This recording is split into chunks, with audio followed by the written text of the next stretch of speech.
Halo, Assalamualaikum warahmatullahi wabarakatuh. Perkenalkan, nama saya Aisyah Sinta Balkis dengan NIM 1401420133. Dalam video kali ini, saya akan menjelaskan materi mengenai penerapan keterampilan proses IPA yang terintegrasi pada Mupel IPA di kelas 6 SD. Seperti apa materinya? Yuk disimak videonya. Nah, apa saja yang akan kita bahas nanti?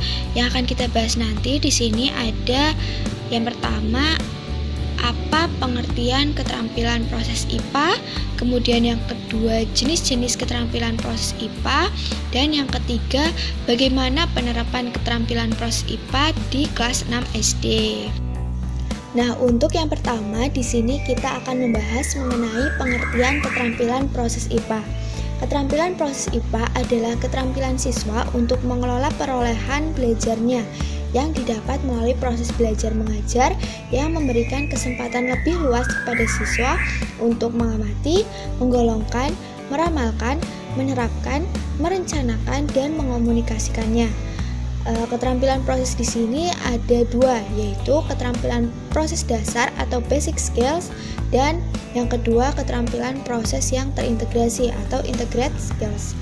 Nah, untuk keterampilan proses dasar ini adalah keterampilan yang terdiri atas mengamati, menggolongkan atau mengklasifikasi, kemudian mengukur, mengomunikasikan, menginterpretasi data, memprediksi, menggunakan alat, melakukan percobaan, dan menyimpulkan.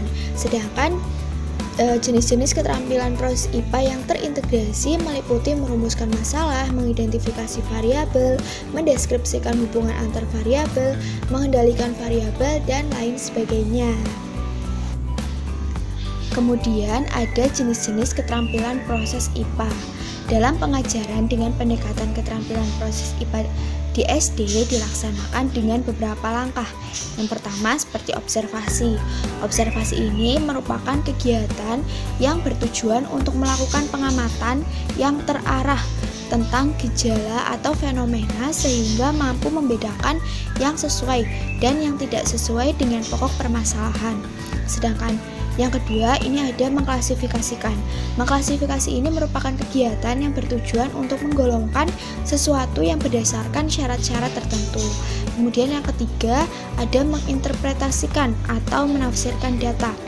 Nah, data di sini adalah data yang dikumpulkan melalui observasi, perhitungan, pengukuran, eksperimen atau penelitian sederhana yang dicatat atau disajikan dalam berbagai bentuk seperti tabel, grafik, dan diagram. Yang keempat, di sini ada meramalkan atau memprediksi. Hasil dari interpretasi dari suatu pengamatan digunakan untuk meramalkan atau memperkirakan kejadian yang belum diamati atau kejadian yang akan datang. Kemudian yang kelima, ada membuat hipotesis. Hipotesis adalah suatu perkiraan yang beralasan untuk menerangkan suatu kejadian atau pengamatan tertentu. Kemudian yang keenam, ada mengendalikan variabel. Variabel di sini adalah faktor yang berpengaruh. Pengendalian variabel adalah suatu aktivitas yang dipandang sulit, namun sebenarnya tidak sesulit yang kita bayangkan.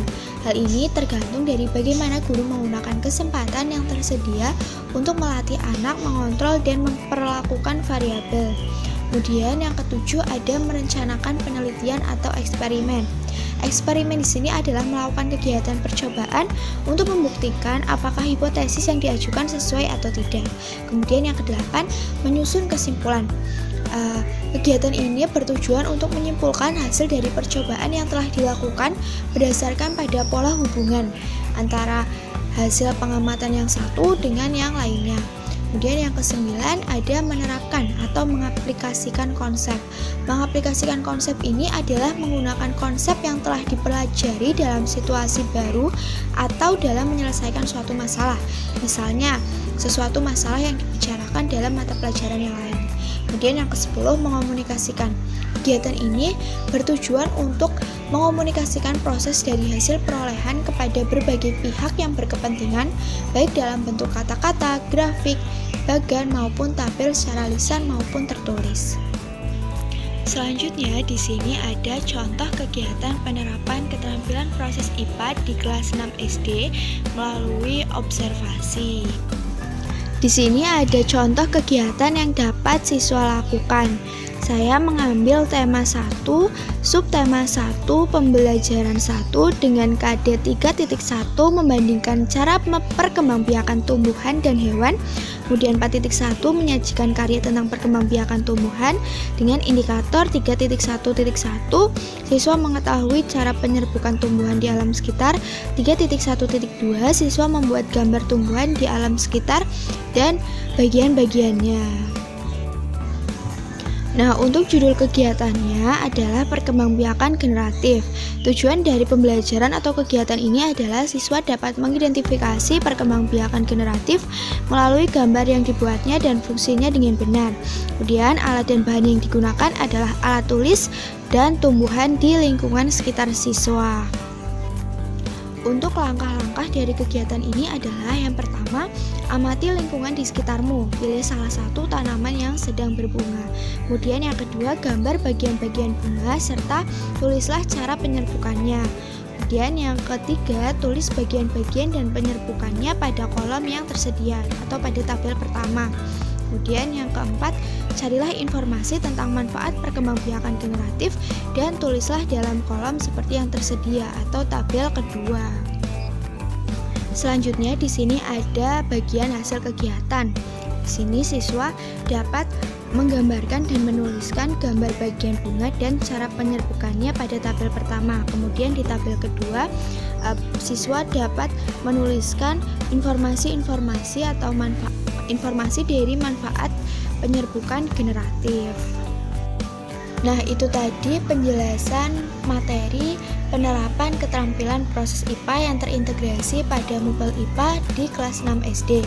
Kesimpulan dari materi ini adalah keterampilan proses adalah keterampilan siswa untuk mengelola perolehan belajarnya yang didapat melalui proses belajar mengajar yang memberikan kesempatan lebih luas kepada siswa untuk mengamati, menggolongkan, meramalkan, menerapkan, merencanakan, dan mengomunikasikannya.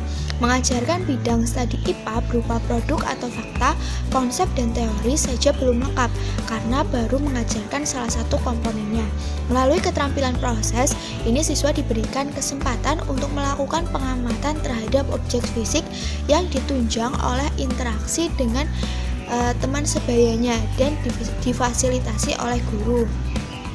Keterampilan proses IPA ini digunakan di sekolah dasar atau di SD dalam standar isi yaitu yang pertama, mengamati, mengklasifikasi, mengukur, mengomunikasikan, menginterferensi, memprediksi, dan melakukan percobaan. Sekian video kali ini, saya mohon maaf apabila terdapat banyak kesalahan. Terima kasih. Wassalamualaikum warahmatullahi wabarakatuh. Sampai jumpa lagi.